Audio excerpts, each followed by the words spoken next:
Pretty Timmy and T, yeah, we raising the bar. Every sip's an adventure, we shooting for stars. Cut those wheels, take the scene, now we gliding in style. From the vineyards to the lounge, we redefining the mile. 4092 the base, where the legends reside. Mixing vibes, not just drinks, it's the culture we provide. Tuesday libations, Wednesday we scrutinize. Catch the flavor, feel the energy, we on the rise. Let's have a toast for the real ones.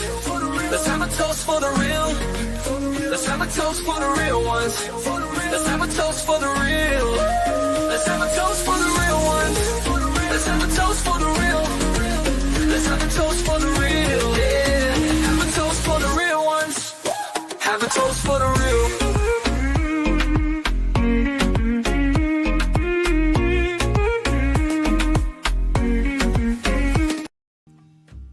What's up, everybody? It's your girl T with the Adventures of Spirits, and welcome to Spirit Scrutiny Wednesday, the days of the week that we taste and review various types of alcohol and wine, or spirits, whatever you want to call it. They're all spirits to me, whether they're wine or whether they're, proofed alcohol, distilled, not distilled.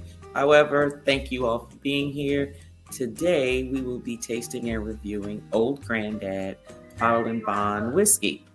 And here, this has a very, not strange history, but basically you could say it's one of the OGs of the whiskey. What better way to get through the Prohibition era? But anyway, Old Grandad was actually established in, and I always get the year mixed up. Give me one moment, y'all. It was actually 1882. In 1882, and it's actually went through multiple ownership hands throughout the years. So back then, it was actually owned by American Medicinal Spirits Company, which was a pharmaceutical company, and that is basically how Old Grandad got around being able to sell whiskey during the Prohibition era. So while a lot of other companies were banned from being able to distribute or sell their whiskey, what Old Grandad did was they actually sold it through their pharmaceutical company for medicinal purposes. So you can actually look at it and say, oh, well, for medicinal purposes, what did they use it for? Well, hottie toddies, you got a cold, chest congestion, things of that nature. Now, what were all the reasons they used it for? I don't know in detail, but I can tell you that, of course, anything that has some form of alcohol, no different than NyQuil or any other cold medicine that you actually consume, is going to help with those types of symptoms. But am I promoting whiskey to help you with a ailment? No, I am not certified to do that. So I'm not telling you that. What I am going to say is for those who actually drink hottie toddies, they have chest congestion for some reason, it seems to help with the mucus and so forth. So try it if you want to, but don't say Adventure Spirits told us that this was medicine and I need to drink it, because I'm going to deny that. That is not what I'm saying. So disclaimer, I am not saying this is for medicinal purposes. However, back in 1882, they sold this for medicinal purposes. So you can actually do the research on that and make the determination for yourself. It was actually one of the distilled spirits prescribed as medicine.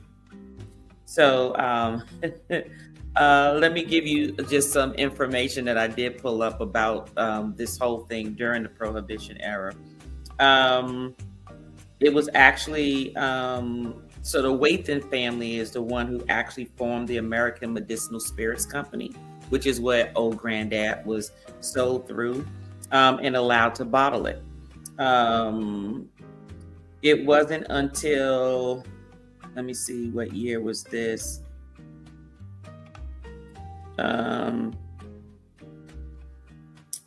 Okay, it was then purchased by National Distillers in 1929, several years before the end of Prohibition. So it was still able to be sold accordingly. And then it was founded by Raymond Hayden, which is named after the grandfather of Meredith Basil Hayden Sr. So, as you saw previously, I did taste and review some of the lineup of Basil Hayden. So, this is basically coming from or being a part of those that own that same brand, actually also owned Old Grandad after time. So, it is known for its high rye content. And this particular bottle is Old Grandad Bottled in Bond. So it actually is distilled based on the requirements of the Bottle and Bond Act. This is 100 proof. It is distilled in Kentucky, and it is considered a Kentucky straight bourbon whiskey, but it has a very high rye mash bill. So with that said, let's go on and get into tasting this, because this is what you came for. All right.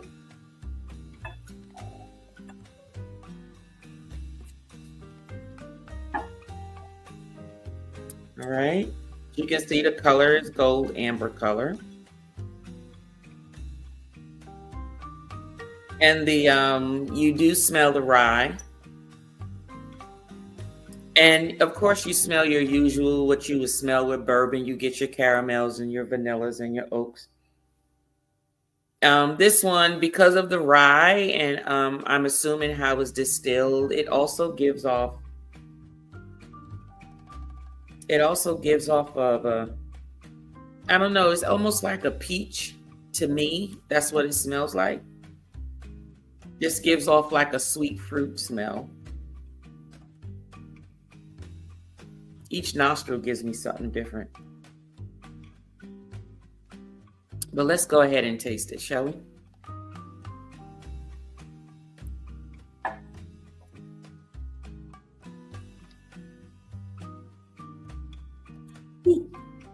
Warm, not too bad though. It's warm. For those people who like to just chug it, you're gonna feel it more. I like to let it resonate in my mouth for a minute before I consume it. The first taking it in is gonna be warm. It's actually coated my entire palate, my entire tongue has been coated, and I actually taste everything that was to my nose. I do still taste the peach after the warmth calms down. Now, if something is too warm for you when you taste it, just add a drop, don't pour water in there, but just add a drop or two of water, and you'd be surprised that the actual the warmth of it goes away, and you're able to taste just the flavor. Okay, so don't fret just because something may be too warm for you, and you're like, oh no, I don't like that taste because it tastes like the alcohol is too high. Well, it is, but you can calm it down by diluting it a little bit. You don't want to sometimes let ice sit in it unless it's a real higher proof and you want it to, dissolve over time, because what you don't want to do is to also beginning to dilute the flavor. So if you just add the 2 drops of water, it'll get rid of the alcohol, but you'll still be able to taste the flavor, even if you're sipping on it over time, and it won't become diluted or watery. Okay, but let me taste it one more time.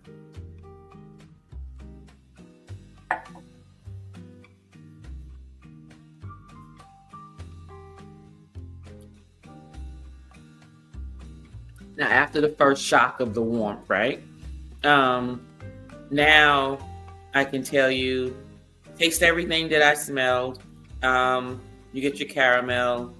Some may say more of a brown sugar. It's more caramel to me. I do taste some peach. I taste the peach like on the outside of the tongue. So your tongue, your palate has different. Your taste buds gives off whether it's sweet, sour, or bitter. So be mindful of that wherever it falls on your tongue, that is the flavor that you're going to get the most of, and everybody's taste buds are different. So what I tell you I taste, you may taste something different, or you may taste something that I did not say that I tasted. there is a medium to long finish on this, which means the flavor is going to last in your mouth.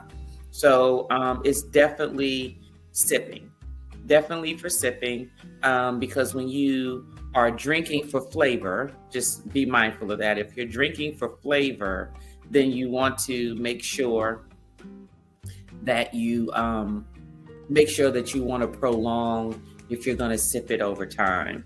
If this has a short flavor span, probably want to mix it in a cocktail or a drink or something to help with maintaining that flavor over time.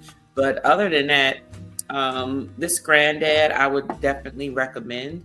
The actual average price is about anywhere between $22 to $26. You can get it at your local liquor store, package store, whatever it's called in your area.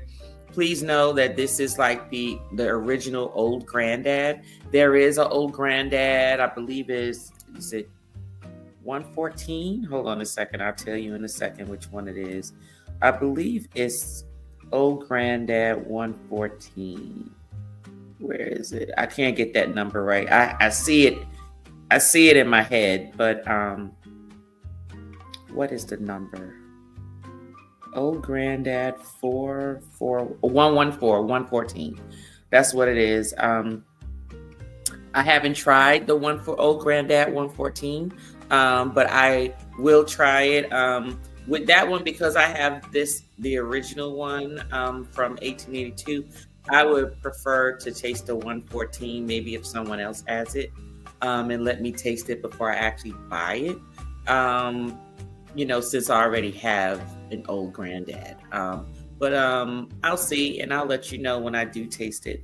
However, for the Old Grandad, let me see if there's any fun facts about it, because sometimes you be so shocked. Oh, okay, so remember I said that they actually changed ownerships, so the Wayden family had it first, then it went to, with the Basil Hayden folks.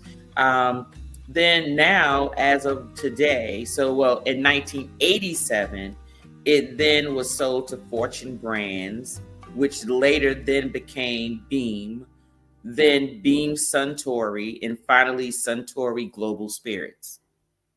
See how many ownerships this done passed through? Because it's coming from a pharmaceutical company. They just needed it just to get by and get that money in the Prohibition era. Can you imagine how much money they probably made during the Prohibition era when all your competition had to sell it bootleg, like undercover, when you were able to sell it from a commercial standpoint for medicinal purposes? And can you imagine how many people probably bought it from you because they couldn't get it from someplace else? Very smart. They were very smart.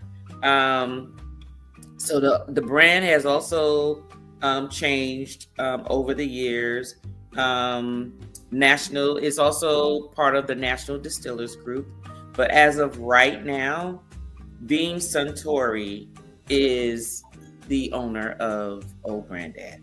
So, hey, do your thing. It's been going from hand to hand.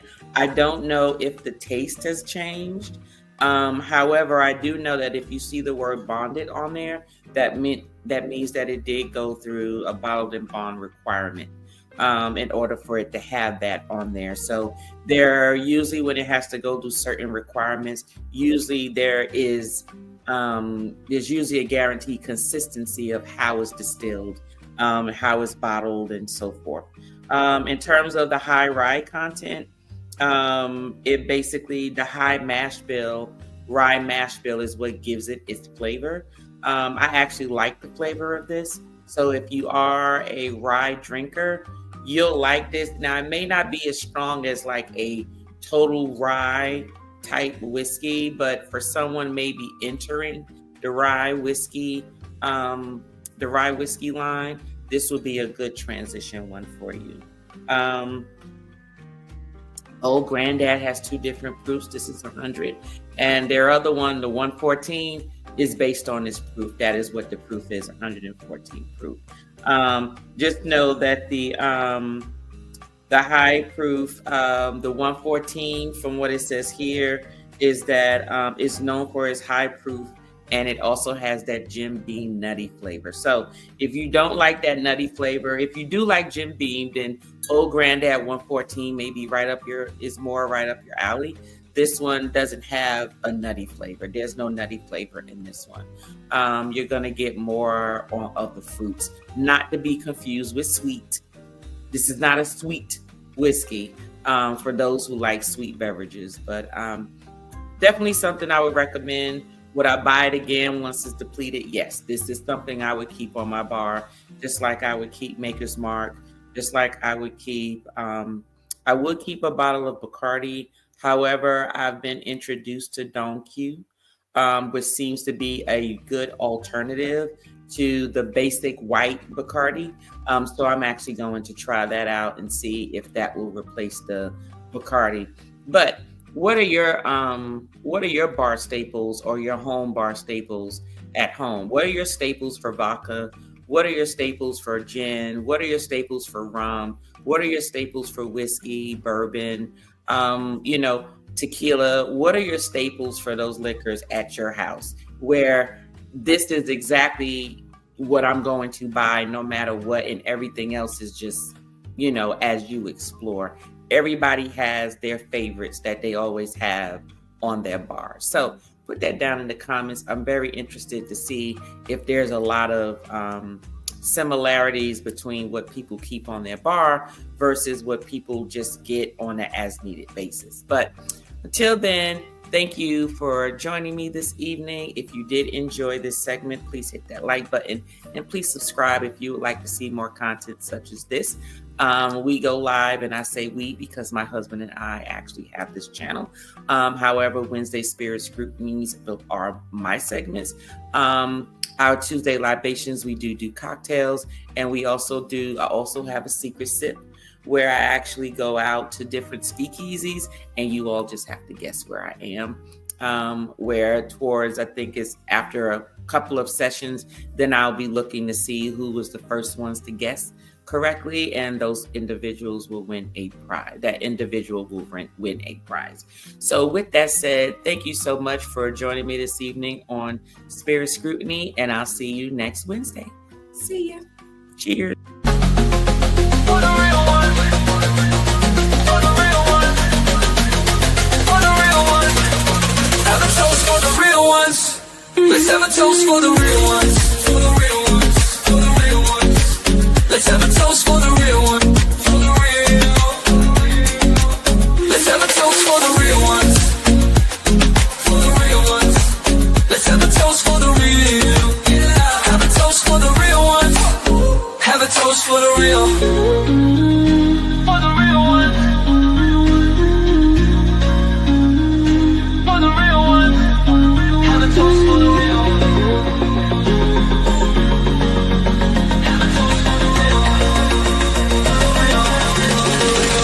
Have a toast for the real.